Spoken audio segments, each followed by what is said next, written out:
Vanginvartijan tehtävä vankilassa on ylläpitää yleisesti turvallisuutta, valvoa vankien toimia, mitä on erikseen päiväjärjestykseen määritelty.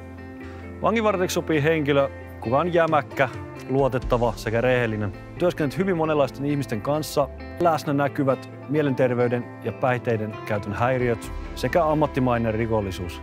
Vankila on päivittäisenä työympäristönä yleensä melko rauhallinen. Voimankäyttötilanteita voi tulla, mutta puheella ja kommunikaatiolla saadaan ratkaistua ja ennaltaehkäistyä selkeästi suurin osa tilanteista. RSKK-koulutus valmentaa hyvin vanginvartijan tehtäviin. Siellä on monipuolista erilaista koulutusta. Siellä saa hyvän ymmärryksen siitä, että millainen on tyypillinen vanki ja mistä se vankimaailma koostuu. Ja sen lisäksi on tietysti tarvittavaa voimankäyttökoulutusta. Ja koulutuksen kuuluu paljon palkallista harjoittelua ja työllistyminen on valmistumisen jälkeen suhteellisen varmaa.